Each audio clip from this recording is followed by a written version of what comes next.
Está. Mas tudo bem, vamos tentar tocar. Eu vou sair desse espaço aqui, quem sabe dar uma melhoradinha. Vamos tentando aí, né? Mas, mais uma vez, eu que te agradeço, né? A oportunidade de poder estar aqui falando de um assunto assim tão sério. E as pessoas, às vezes, elas têm um pouco de medo, né? Um pouco de receio de, sei lá, entrar em contato com essa realidade. Então, é super importante o mês de abril, dia 2 dedicado ao autismo, se engajar nessa luta. Se eu não tenho ninguém na família, mas eu conheço alguém que possa estar vivenciando algumas experiências, de algumas dicas que a gente vai dar, então vamos lá, né? Vamos fazer essa troca, que eu acho que é super válida. Sim, com certeza. Para mim, foi extremamente importante quando você mencionou falarmos sobre isso.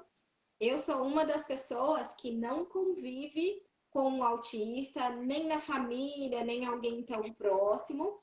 Conheço pessoas que têm a convivência, mas eu particularmente não. Então, achei imprescindível. Nós estamos no mês da conscientização do autismo. Nada mais bacana do que trazer esse assunto como forma de conscientização, né? Até Sim, por isso que nós chamamos esse momento de mitos e verdades sobre o autismo.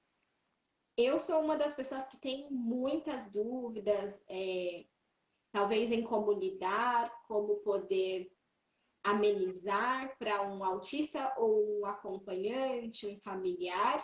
Então, estou bastante feliz que você está aqui para poder dar esse apoio para a gente trazer esse tipo de informação que às vezes a gente nem sabe onde procurar. é Então, já verdade. vou deixar com você a palavra para trazer aí esse momento de tranquilidade, de conhecimento, de troca de informação para a gente poder aprender um pouco mais sobre esse assunto. Tá, joia. Bom, tudo que eu vou falar aqui, né, não tirei da minha caixinha de Pandora, tudo já estava escrito, já estava sinalizado. Existem pessoas extremamente engajadas aí em grandes movimentos para melhora da qualidade de vida. Então, esses mitos e verdades foram apenas pequenas pinceladas, né, de coisas que acontecem normalmente e que vale a pena a gente ficar ciente, né? E depois, quem tiver oportunidade, pode fazer a pesquisa no Google para saber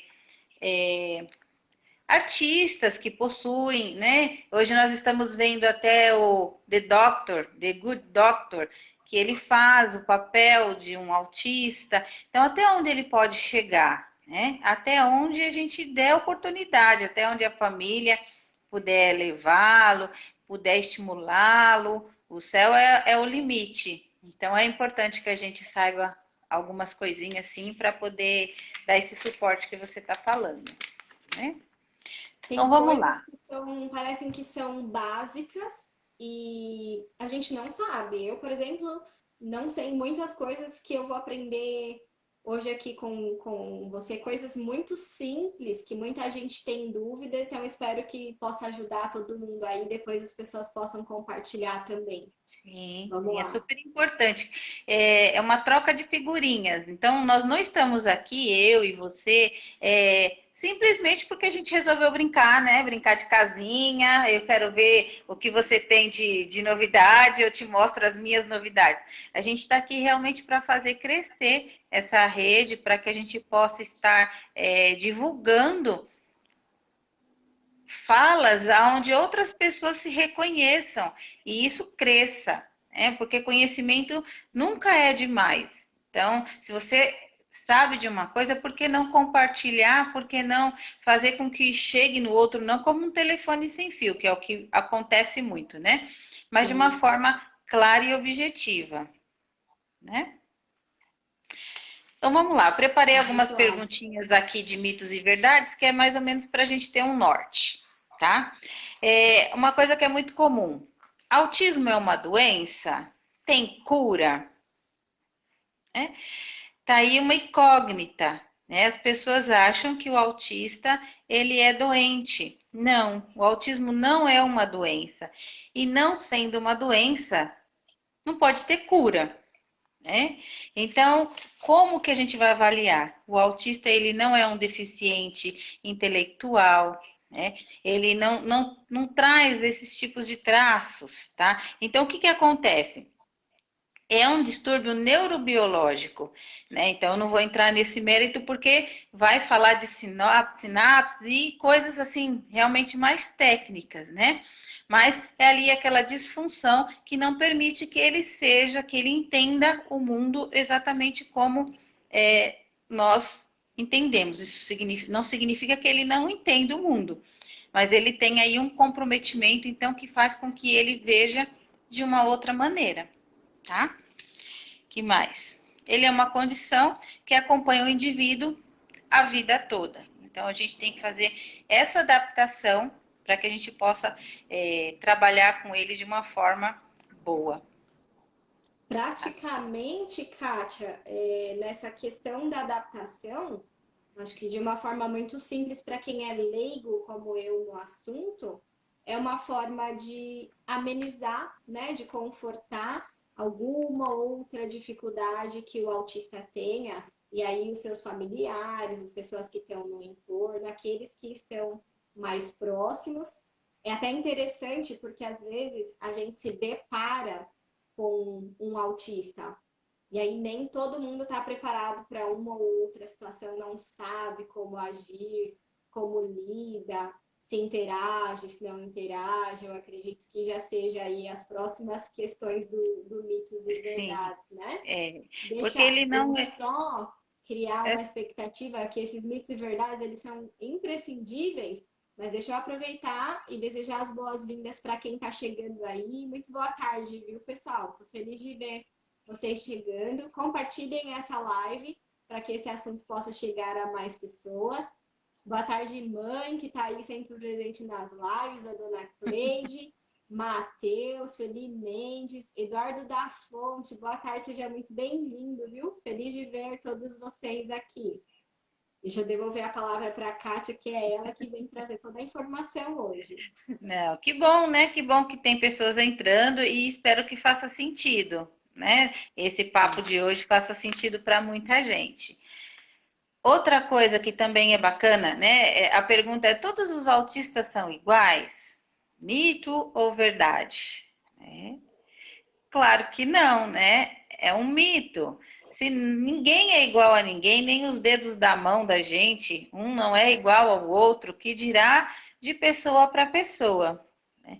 Cada um tem a sua particularidade, cada um tem o seu temperamento, tem o seu grau de dificuldade. Então, a gente vai ver dentro do espectro do autista, né, que agora é chamado transtorno do espectro autista, existe o leve, o moderado, o grave. Então, alguns têm um pouco mais de comprometimento social, de linguagem, mas cada um deles vai desenvolver de acordo com a sua persona. Então, não adianta a gente falar, colocar um rótulo, né? Colocar uma fita e falar, não, agora todos são iguais, vamos colocar todos na mesma caixinha, porque isso não existe, né? Deixa eu ver aqui. Na comunicação também. Então, cada um tem a sua dificuldade, o seu grau de acordo com a sua leve, moderada ou grave, né, dentro do quadro apresentado. Outra coisa legal de saber, né? Todo diagnóstico, o diagnóstico precoce, ele é eficaz? O que você acha? Não só para o autista, mas de qualquer patologia. Você acha que é eficaz? Diga aí para Ah, mim. eu acredito que ele tenha que ser repetido, porque às vezes a gente está num momento e aí recebe uma avaliação e tende aquilo como definitivo e às vezes não, né? E eu Não, mas acredito que eu não. digo assim, todo diagnóstico, uma vez que você tenha, que realmente seja fato, né? Ah, Quanto sim. mais rápido ele se der, você acha que é melhor para o tratamento? Você acha Com que. Ou não? certeza. Com certeza, porque aí muda toda a figura. Eu tinha imaginado um pré-diagnóstico, né? Mas não. A partir do momento que qualquer diagnóstico nos é dado, o quanto antes é melhor para a gente dar mais qualidade para um tratamento. Aí eu acredito que sim. Sim, sim, exatamente isso. Quanto mais rápido for o diagnóstico, mais fácil eu também vou ter possibilidade de poder atuar, né? É, Kátia, diga. deixa eu só sinalizar, abafou um pouquinho o som. Talvez você tenha colocado alguma coisa próxima ao microfone que tampou. Veja se melhorou. Voltou. Tá. Então, eu falei que quanto mais rápido, mais fácil a intervenção, né? Mais fácil as pessoas vão ter condição de dar uma qualidade de vida para aquela criança ou para aquele adulto que é portador do autismo, né? De todo esse conjunto.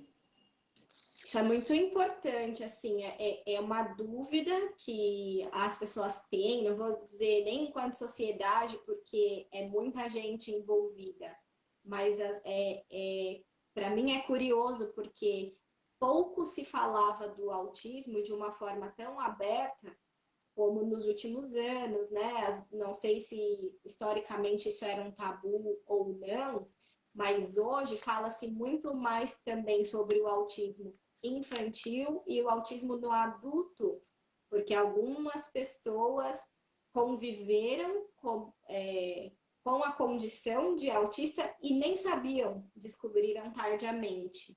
Exatamente, exata. Nunca foi levado em conta alguns comportamentos, alguns ritos ou algumas coisas que eram um pouco inflexíveis e a pessoa foi passando.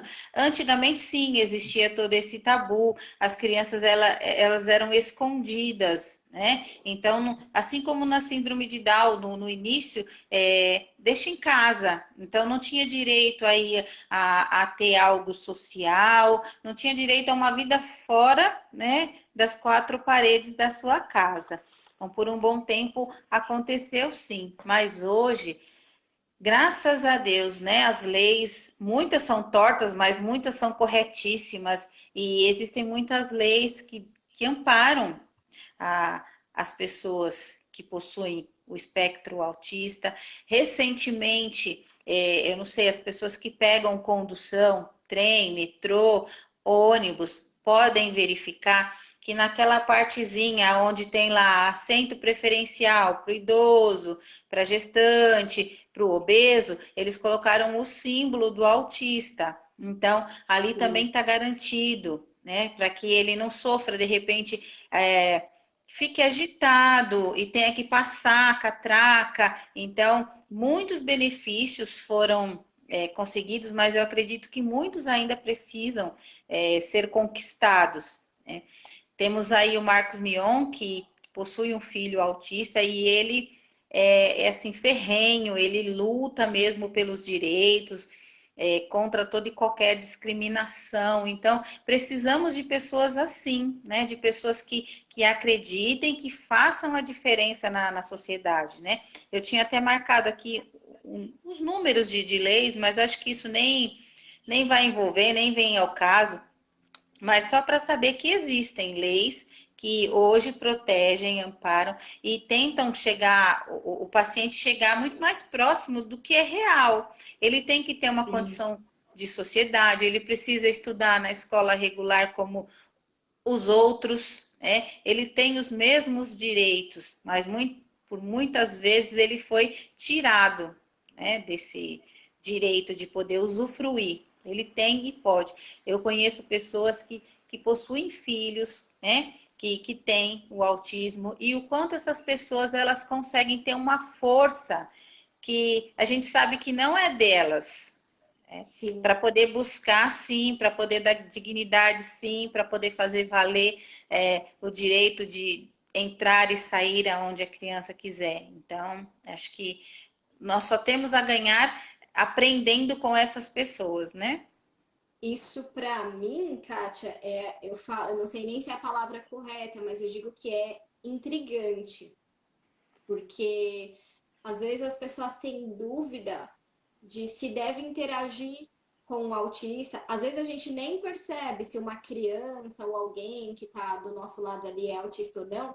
Eu acredito que isso entre aí nos mitos e verdades. Provavelmente você vai falar desse assunto, que é, será que eu devo me comunicar? Será que todo autista se comunica, eu devo conversar com uma criança que eu consegui identificar ali algum sinal. Uhum. É A gente não assim, sabe como se portar, né? E assim, acho que isso está dentro dos mitos e verdades.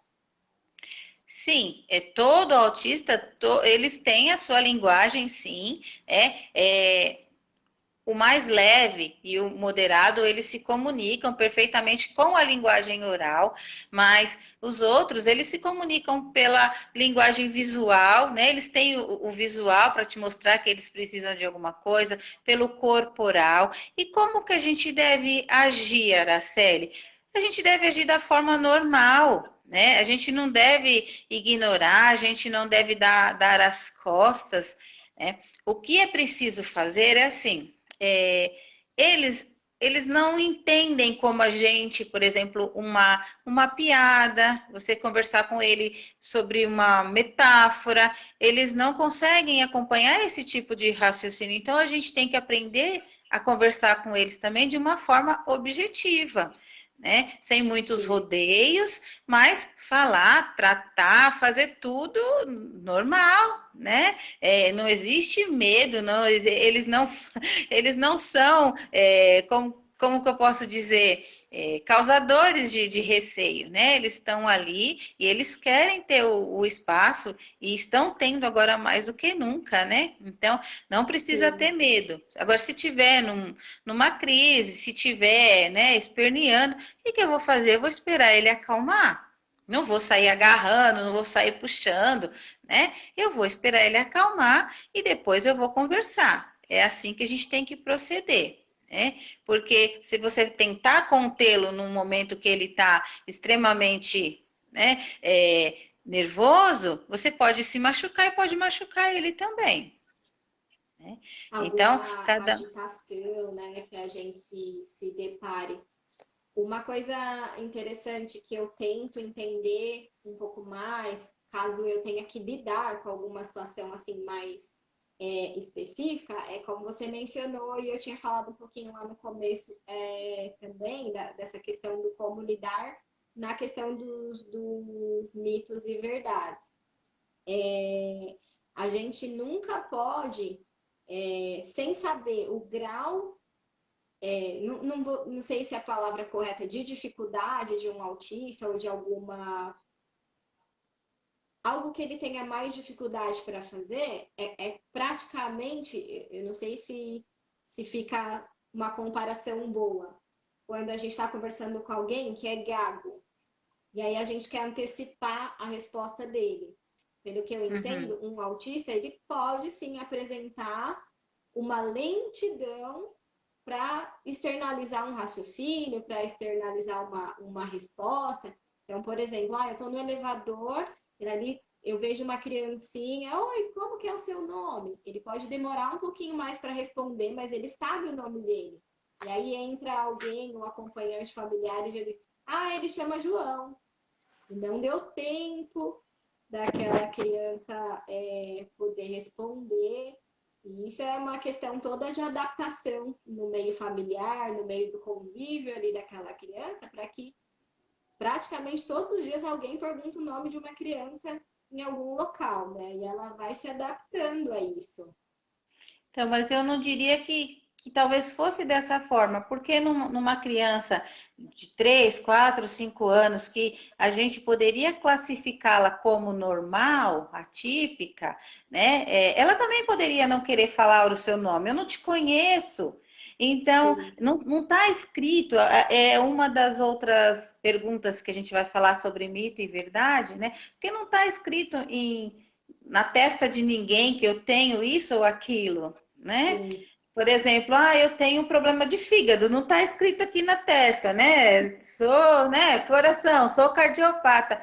Não tá. Então, assim, a gente não tem que se preocupar com o grau, né? A gente tem que se preocupar com a nossa ação. Se você sentir vontade de dar boa tarde, de querer, por exemplo, perguntar o nome, e se ele não deu o nome, você vai falar, tudo bem, outro dia você sim. me conta, e pronto, né? Porque as crianças são muito naturais, então eu não vou falar. Minha mãe disse que não é para conversar com estranho. E aí, né? E hoje eu não tô afim de conversar também, né? Não vou falar, né? Você me fez lembrar, desculpa, tá para lá e para cá, o celular é que tá na mão, porque eu saí do meu lugar, né? Ah, eu Então ele tá aqui entendi. meio que para lá e para cá. Mas o meu filho, quando era pequeno, a gente sempre ensinava, né? Não pegue nada de estranhos, né? Não aceite balas, não converse com pessoas que você não conhece. Ok, ele tinha o quê? Uns 4 anos, quando eu fui levá-lo ao pediatra, e no metrô, uma senhora do meu lado começou a puxar assunto comigo, né? Tá, lá, lá, lá, lá, lá. Ele simplesmente pegou esses 3 dedinhos aqui, né? Pôs assim no meu rosto devagarinho, virou e falou assim para mim: já não te disse para não falar com estanhos? Acabou, né? Fecha a conta e passa a régua. Eu ensinei, eu tô fazendo, peraí, tem alguma coisa errada, né? Aí eu justifiquei, falei, filho, ela me fez uma pergunta e eu respondi somente isso. Mas na mentalidade da criança, eu estava burlando uma lei que eu havia dado. Não é para falar, não é para Com falar. Não certeza. é para aceitar balinha, não é para aceitar. Sabe o que me lembrou esse exemplo do seu filho, com a idade que ele tinha? Uma questão que fala-se muito, né, no tema do autismo é a questão deles entenderem no sentido literal. Eu acho que até você mencionou a série lá do Good Doctor, ele mostra muito isso. E é algo que as pessoas deveriam desenvolver mais, praticar mais sobre isso, porque assim, não é engraçado, não é uma diversão, é algo que eles veem o mundo dessa forma, no sentido Sim, então. literal. Então, aí, como eu falei, será mito ou verdade, por exemplo, você ter um diagnóstico a partir de um exame clínico ou laboratorial? Não é mito, né? O processo ele se dá através de algumas avaliações que são validadas, né? Mas existe uma equipe multidisciplinar por trás, com psicólogo, com fono, com o neurologista ou psiquiatra infantil, que a partir dos comportamentos, então às vezes são alguns comportamentos mais fechadinhos, mais embotados, né? Mais radicais, como é o caso desse menino do seriado. Então, a partir de todo um estudo, é feito um diagnóstico, e aí é dado, então, ali o veredito, vamos dizer assim, né? A sua conduta a partir de agora tem que ser assim, em virtude do diagnóstico, né? Mas muitas pessoas às vezes acham que realmente, por que eles têm problemas comportamentais e sociais? Porque eles não são facilmente entendidos. Então, o coleguinha quer brincar de bola, ele fica, vou brincar de estátua. Não, mas não é de estátua, é de bola, mas eu quero brincar de estátua, né? Então, é por isso que vai, de repente, criando aí alguns tabus, algumas regras, né? Mas esse diagnóstico só pode ser dado a partir dessa equipe toda. E também não é, eu vou citar alguns, né? Mas não é um fato isolado, então, nossa, eu vou sair correndo porque meu filho tem esse comprometimento. A gente tem que ter esse cuidado também quando a gente retrata. Por isso que eu disse, tudo que eu estou falando aqui. São coisas que já foram escritas e também validadas. Não estou inventando nada da minha cabeça, né? Para as pessoas falarem, mas ela disse isso. Não, isso está Sim. escrito, né? Existem Vale estudos. muito, Kátia, você mencionar isso e reforçar, e eu acho que isso deveria ser reforçado a todo momento, porque aí existem adultos que vão querer pesquisar sobre isso, aí vão lá para tal da internet, vão lá no Google, aí começa a ver, nossa, eu tenho um pouquinho disso, ah, eu acho que eu tenho um pouquinho daquilo. Será que eu sou autista? E não tem Então, nada a ver. não. Você até pode ser um autista, né? Um que Sim. está sendo descoberto tardiamente. Mas antes disso, antes de qualquer coisa, né? Você tem que passar por uma avaliação correta, Esses dias eu estava assistindo alguns vídeos de meninas que a prevalência é menor, é 4 para 1, né? 4 meninos para uma menina autista. Então, adultas que não se reconheciam, que não entendiam, e depois, então, dessa avaliação que foram atrás, entenderam e a vida mudou 100%, 100%, né?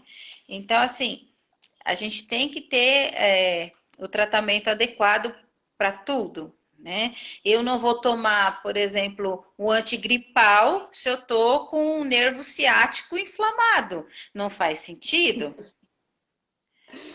Né? Isso é imprescindível, porque uma coisa é a gente sentir um desconforto sobre algo e nunca saber, né, por que está desconfortável. E aí, de repente, um diagnóstico num adulto de autismo, ele sabe o porquê de algum desconforto, algum tipo de dificuldade, a vida muda, né? Muda tudo. Então, outro mito e verdade que eu queria falar é assim, o autista ele tem afeto? Será que é um mito ou uma verdade? Porque ele não gosta, por exemplo, de abraço, ele não gosta que fique beijando, então ele não tem sentimento. Puro mito. Claro que ele tem o sentimento, mas ele é hipersensível ao toque. Ele não gosta que fiquem grudando nele, que fique puxando, agarrando ele. Mas ele gosta de carinho, ele gosta de receber afago, né? Mas tudo tem que ser dosado. Então, ele tem sentimento, sim. Ele chora, ele fica feliz, ele vibra, né? Só que ele tem também aquela parte que, opa, até aqui eu me permito, daqui em diante você tem que me respeitar, né? Justamente por essas hipersensibilidades. Outra hipersensibilidade também, eu trouxe aqui. A criança com autismo come de tudo? Mito ou verdade? Né? É um mito. A criança que ela tem o autismo, ela tem uma seletividade alimentar. Então, ela escolhe o que ela quer comer, muitas vezes através da textura, através da cor. Então, às vezes, algum alimento pastoso ou mole, ela recusa. Eu já atendi crianças que só comiam bolacha creme cracker e arroz puro. Nada, nada mais. Alimentos secos. Só alimentos secos, exatamente. Então, eles têm essa prevalência que também faz parte, né? Assim como da hipersensibilidade ao toque, né? Ao paladar também. Então, não adianta você rotular, achar que é frescura, né?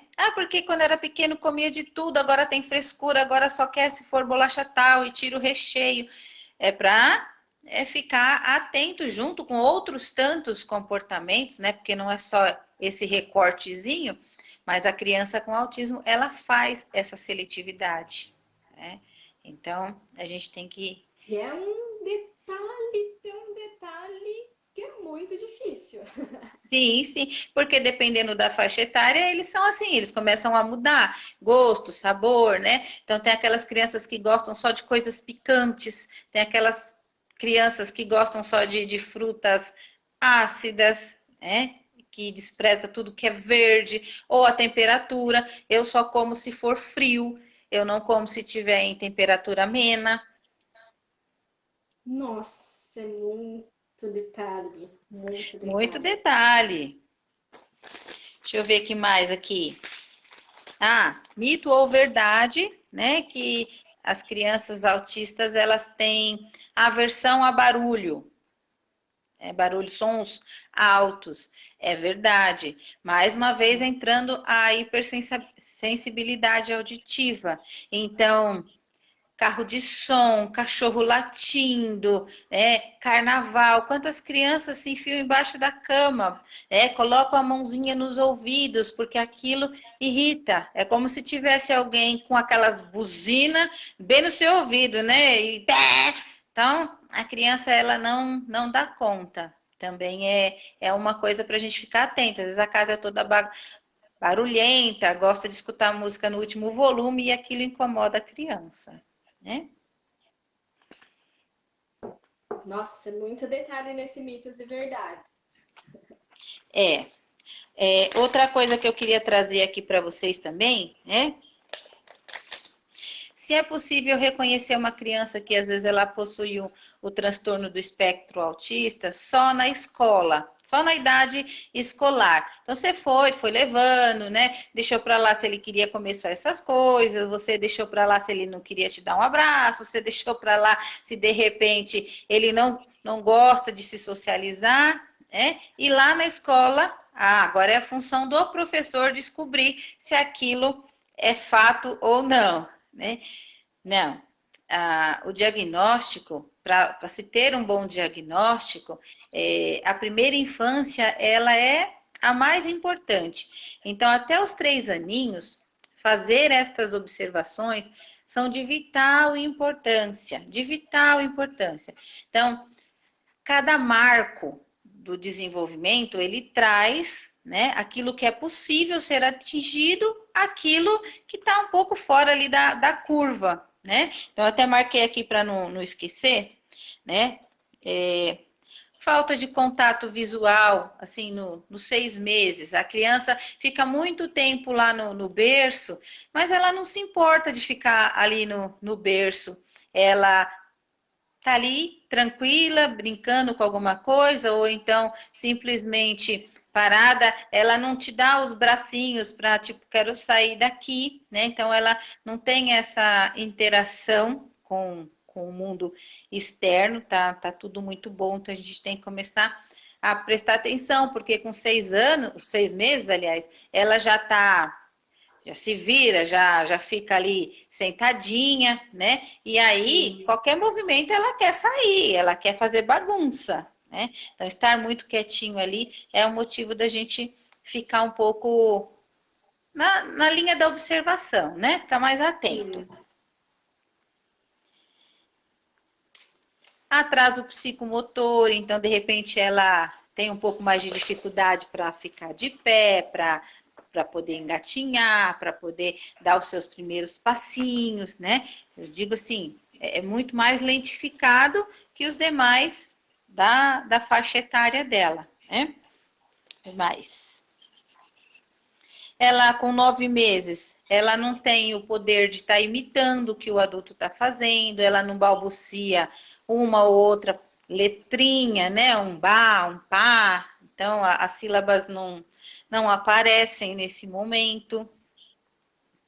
Ela não olha quando ela é chamada pelo nome, então, às vezes dá a se entender até, nossa, será que tem algum problema de surdez? Porque eu chamo, mas ela não faz esse link, né? É a mim que está chamando, vai passando despercebido, né? Acaba Então, sendo curioso, porque você está falando de uma idade, eu acredito que você tenha chegado aí até os 9 meses, né?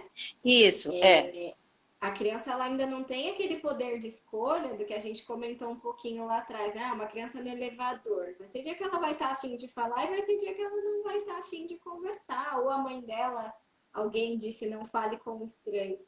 Agora, uma criança já no berço, já é uma observação mais direta, algo mais específico e direcionado mesmo, né? sim, sim. Então, e aí você tem que ficar ali atento para esses comportamentos eles não ficarem sendo repetidos mês a mês, né? E você não, por exemplo, não relatar isso para o pediatra, você não estar ali em cada consulta falando, deixar passar desapercebido, não faça isso, né? Com 12 meses, por exemplo, a criança tem que estar já fazendo gestos concretos. Dá tchau, manda beijo. E aí ele olha para você e tá tudo bem. Você vai embora, você vai chegar, você vai sair, tá tudo certo, né? Então, Sim. esse tipo de coisa são coisas assim que precisam ser colocadas no papel uma vez, 2 vezes, 3 vezes. Por que que ele não está fazendo isso? E mais uma vez eu digo, né? Não vamos rotular. Não vamos achar que é preguiça, não vamos achar que ele não faz porque ele não foi estimulado. Toda criança ela precisa ser estimulada. Tendo alguma situação, né? Sendo autista ou não, Sim. ela não sabe. É diferente, por exemplo, dos animais que ao nascer, dali a pouco, ele já tem que sair sabendo para que ele usa as quatro patas, para correr, porque vem o predador. Nós não, nós temos o privilégio aí de ter o colo da mãe, o ninho, de poder passar por todo esse processo para daí então a gente começar realmente a dar as respostas efetivas, né? Então, vamos ficar atento, mas atento mesmo, né? Sim. Isso aqui que eu vou falar agora, Ô, diga. Kátia, só antes de você seguir do Mitos e Verdades, eu vou só sinalizar que eu vi que subiu uma pergunta aqui, mas eu não consegui acompanhar. Hoje eu nem mencionei para as pessoas fazerem perguntas, porque a gente ia fazer um bate-papo mais rápido Isso. sobre os Mas mitos e olha, verdades. a gente pega a pergunta e eu respondo sim, né? Respondo Isso. em box aí, porque realmente a gente já está com nossos minutinhos ali É, estrangulados, né? quem tiver alguma dúvida, quiser fazer uma pergunta, manda para a gente inbox, até porque depois eu direciono para a Kátia, que é psicóloga, ela faz os atendimentos e aí ela vai dar um jeitinho na agenda dela para tirar alguma dúvida ou outra que vocês possam mandar aqui pelo Facebook, tá bom, gente? Isso, mas quem mandou a pergunta aí, com certeza eu vou estar respondendo, tá? É só para a gente Legal. fechar um pouquinho desse, né, circuito que nós fizemos de mitos e verdades, é que os pais, né, ninguém está preparado, de repente, para ter uma informação que não é aquela que você gostaria, né?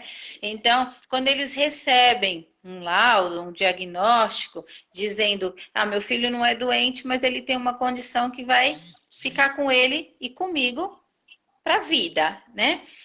Então esses pais, eles passam a princípio por um período de negação. Não, isso não está acontecendo, isso não é com a gente. Imagina onde foi que a gente errou, o que foi que aconteceu, né? Depois eles passam por um processo de luto, que todos os meus sonhos eles vão ser, né, destruídos. Eu vou ter que me readaptar, eu vou ter que fazer tudo de uma outra forma. Né? E aí depois eles encaram sim um novo movimento, uma nova vida, novas ações, novas atitudes, um novo aprendizado.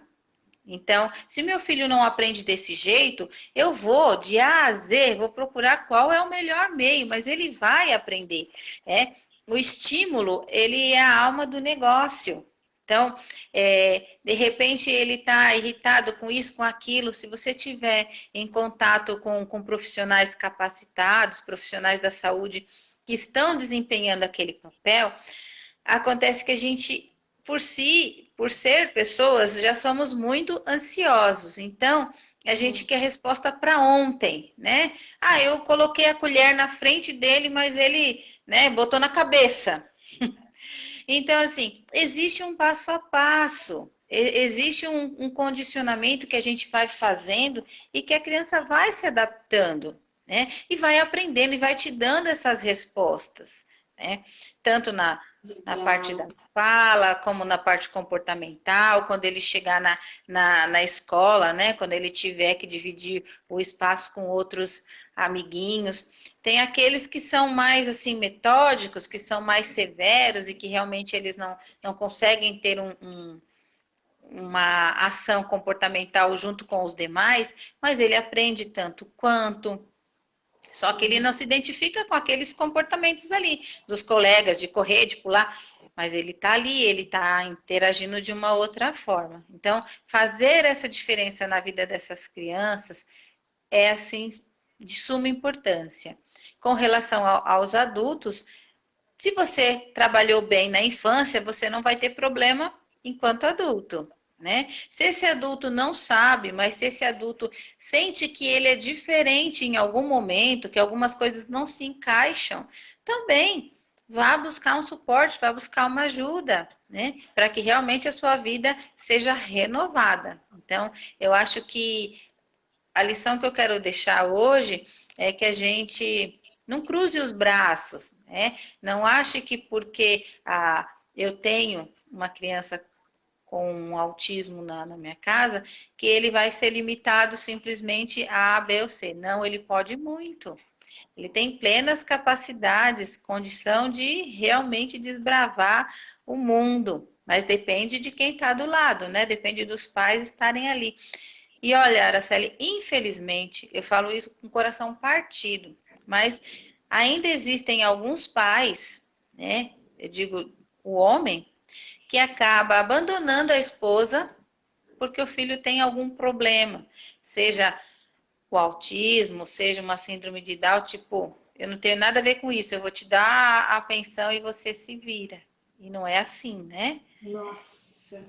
Não é A assim. gente já tem um abandono natural, né? Muitas mães solteiras, mas quando entra uma questão de algum diagnóstico, talvez seja uma carga ainda mais pesada para essa mãe, que ela vai lidar com um universo inteiramente novo, mais uma questão de abandono, né? Pois é. Então, sim, muita reflexão sobre esse assunto. Continuar aproveitando tudo isso por ser o mês da conscientização. Acho que é um assunto para a gente falar tem todo, mas temos um mês dedicado a isso. Então, achei mais do que especial poder trazer você para falar disso aqui hoje, Kátia. Então, Agora é buscar mais informação. Eu acho que vale ressaltar essa questão que você mencionou, que um diagnóstico sobre o autismo ele é dado por um conjunto de profissionais. É um processo que existe para poder identificar, poder dar esse diagnóstico. Então, para quem de repente tem dúvida, procura um primeiro profissional da saúde e ele vai encaminhar. E aí toda uma equipe médica é quem vai se juntar para fazer esse tipo de estudo, né? Eu coloco assim porque eu sou leiga no assunto. é o conjunto de comportamentos. Como eu disse, volto a frisar, né? Não é algo que, ele tem um comportamento que ele fez uma vez na vida, então será que tem? Não.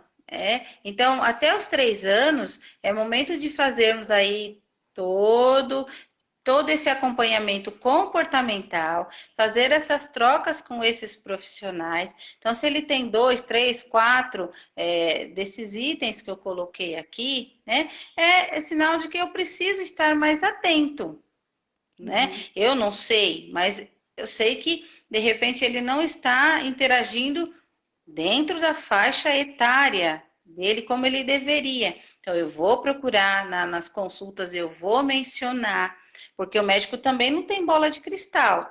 Então, se você não fala, né? Como eu disse antes, não está escrito na testa de ninguém, né? O médico vai olhar, tá? Dentro da curva do peso, da medida, tá tudo beleza, volta para casa. Ok. Só que quem mora com a criança é você, né? Então você é quem sabe. Não vamos colocar uma venda e falar, não, tá tudo bem, né? Que é o Sim. processo da negação que eu falei. Né? A princípio, a mãe, não é. Aí tem aquele tio, tem aquele padrinho que quer falar alguma coisa, mas tem um certo receio, porque aí vai perder a Sim. amizade, né? Saiba como Não chegar. sabe o que fazer, o que falar. Então, mas aí você pode mencionar, né? Você já falou pro médico, você já procurou algum outro suporte, né? Hoje tem grupos e grupos, né, que são coisas muito bacanas da gente poder participar, não folhetim, de repente eu leio uma coisa e está totalmente distorcida, né? Então eu pego para mim uma coisa que nem deveria ser minha, né? Então Sim. eu vou buscar informação em fontes de qualidade para depois então eu começar a tirar as conclusões, mas ficar parado, estacionado jamais, né? E eu faço um trabalho, Araceli, justamente que é uma psicoeducação, né? Então, quando eu trabalhava na saúde, a gente acompanhava junto com as outras meninas, né? Todo o processo da criança. Hoje, eu faço uma psicoeducação com os pais através de um atendimento online, onde eu tiro exatamente essas dúvidas, né? Apareceu tal coisa, principalmente se já se instalou ali, eu já estou ali com o meu diagnóstico, mas eu não sei o que fazer, né? Então, está Sim. apresentando o quê? A partir daquela apresentação, a gente faz uma ação, né? Então, para cada caso é um caso, né? Não é algo engessado, todo mundo tem que ser tratado assim. Não. Cada um é único. E aí a gente vai montar trabalhos específicos para aqueles comportamentos, né? Então, acho importante os pais que estão aí angustiados irem buscar, né, essas informações para não saírem, de repente, perdendo a cabeça, falando besteira e por aí vai. Sim. Poxa, já vou fazer algumas considerações aqui para a gente poder caminhar para o fim dessa live. Foi muito rica de informação. Eu quero agradecer por esse tempo que você tem dedicado para vir aqui falar para a gente sobre tudo isso. Fazer umas considerações importantes. Gente, pessoal que está acompanhando, compartilhem essa live. Como a gente mencionou lá no comecinho, ainda existe um certo tabu. De repente tem alguém precisando ouvir sobre essas informações, que esse alguém não pede ajuda, não sabe como pedir ajuda ou não quer pedir ajuda, está ali mais isolado, mas precisando ouvir uma ou outra informação que a gente colocou aqui.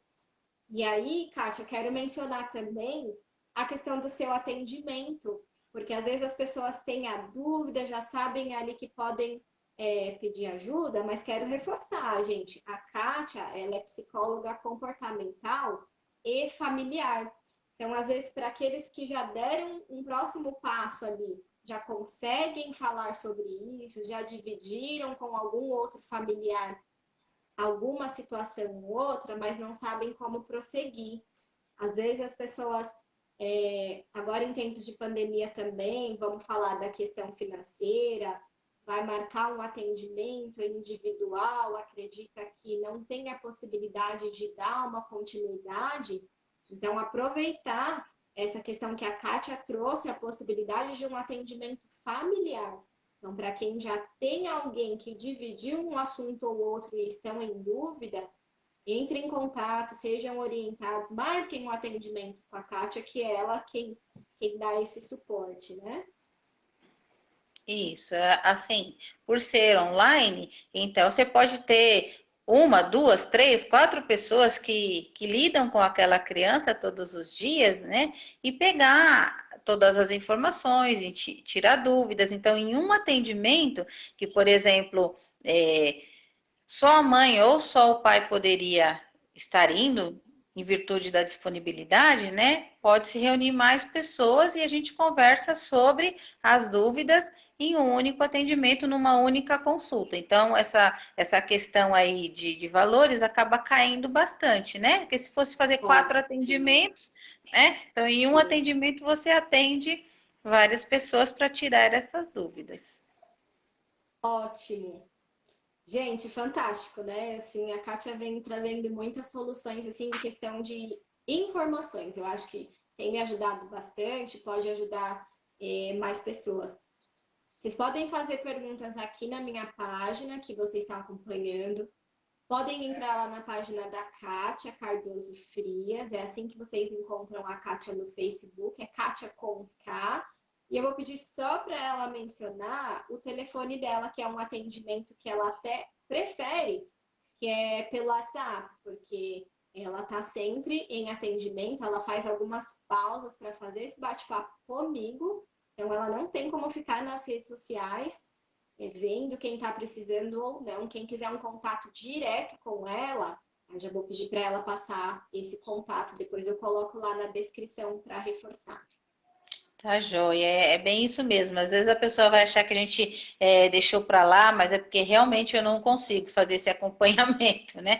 Mas vamos lá. O meu WhatsApp é o 963003654. Então, vocês podem estar mandando dúvidas, né? Me perguntando o que vocês acharem pertinente, que eu vou estar realmente dando a devolutiva para vocês. A partir do mês que vem, eu tenho o Instagram, também não alimento com frequência, mas eu quero ver se a partir do mês que vem eu também começo a colocar algumas coisas que podem ser interessantes para muitas pessoas e para quem não for, passe adiante, né, de alguns projetos que eu vou estar levando à frente. E então é o @Kátia Cardoso Frias também do Instagram, né? Vocês também podem me achar lá e também pode deixar perguntas, comentários. Tá certo? Ótimo. Kátia, muito obrigada pelo seu tempo hoje, muito esclarecedor, as informações importantíssimas. Vamos aproveitar para continuar falando desse assunto com mais pessoas. Pessoal, compartilha essa live. A gente está no mês da conscientização do autismo e quero agradecer a presença de todo mundo aí que acompanhou esse bate-papo. Vocês são sempre muito bem-vindos aqui para a gente poder trazer muito mais informação. É isso aí. Eu que agradeço a oportunidade de poder dividir saberes, né? E o pessoal também que disponibilizou um tempinho para ficar aqui conosco. Meu muito obrigado. Hoje de manhã eu convidei uma galera que já me acompanha. Espero que estejam todas aí, porque eu não consigo ver por aqui, né? E se tiver alguma sugestão de pauta, se tiver crítica também, a gente está aceitando tudo. Deixa eu bater aqui um registro desse dia hoje. Vamos fazer um print aqui da nossa live. Registrado. Aê! Kátia. Obrigada a você, viu? Ótima tarde para todos vocês, gente. Ótima Beijos. tarde. Tchau, tchau. Tchau.